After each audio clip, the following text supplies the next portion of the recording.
do you say about diets? Diet is really important. I think that these days I mean, you don't live in the US. I think that in the United States, there's something in our food. I think there's Yeah. something in our food.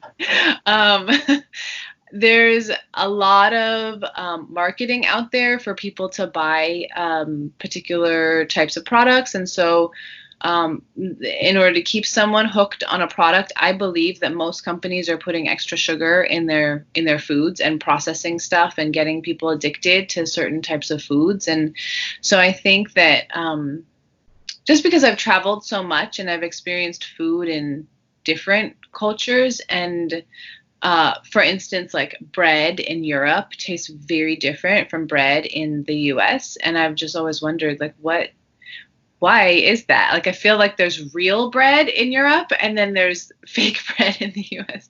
So I don't know. I just think that our diets here, especially in the United States, are weird and wonky. And when I have cleaned up my own diet, gotten rid of processed foods and toxins and gone organic, or I've had times in my life where I've been vegan, everything is working better.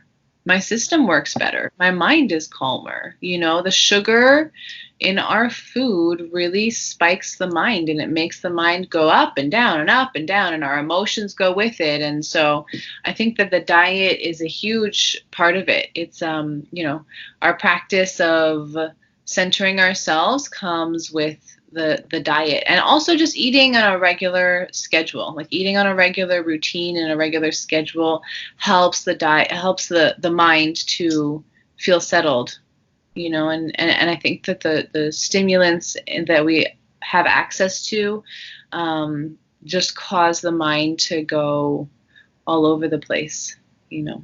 It's like a drug. So Yeah, I remember my mum went to New York and she came back and brought with her some Cheetos or something. And they tasted really weird. yeah, I mean, that's not food. This is some of the No. stuff that they offer us in the you know, in the supermarkets is just not real food. We shouldn't be eating it. You wouldn't give it to your pet, right? So Yeah. Fasting is also something I found recently.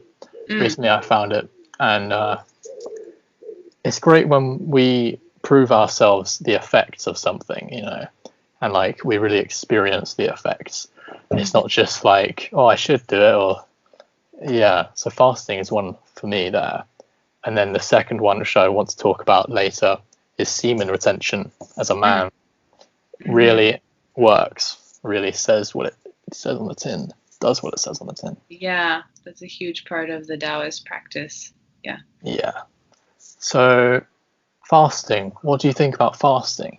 I think it's an amazing practice. It's all about self-control. It's all about taming the mind, you know. So when you can release yourself of these bodily urges, food, alcohol, drugs, sex, like when you can pull back from all of that and you can say no and you can control your urges, it's like controlling the mind.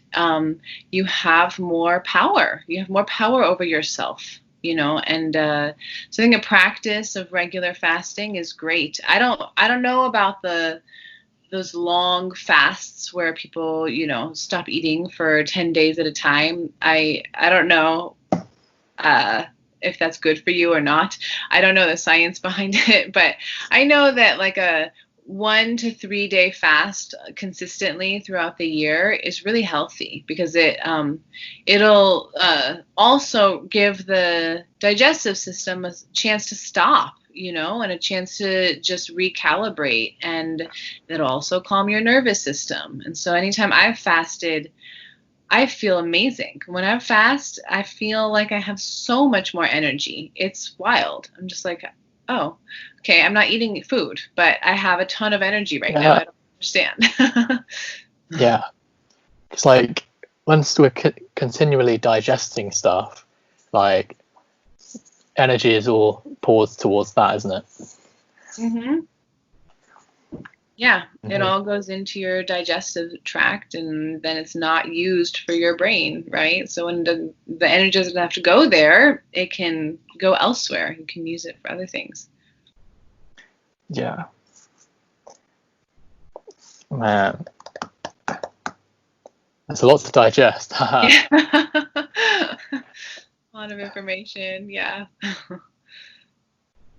Okay.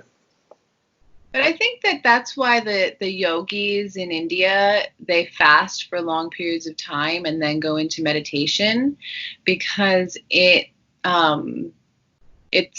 slows everything else down in the body, so there's less energy going into the digestive work, and then they do have more control over their emotions and their mind, and there's no stimulation whatsoever. And when you get to that place of no stimulation, and I am by no means that person. I live in Los Angeles and I have a job, and I'm, around tons of people and go out to music events, and, so there's a lot of, well, not in quarantine right now, but I'm by no means a yogi meditating in the woods, but I have had those moments of fasting and dropping in, even in this chaos that I live in. And I just think that when you fast and stop and are still, you find another level of bliss and peace and happiness out there, So it really is, as the Buddhists say, like non-attachment. Like when you can let go of the food, and you can let go of bodily urges, and you can let go of emotional urges, and you can control the mind, you become unattached to your world, and you go into another level of being, another level of existence, where you are clear, and you can feel better, you can feel bliss, and you can see things clearer in the world. It's pretty powerful stuff.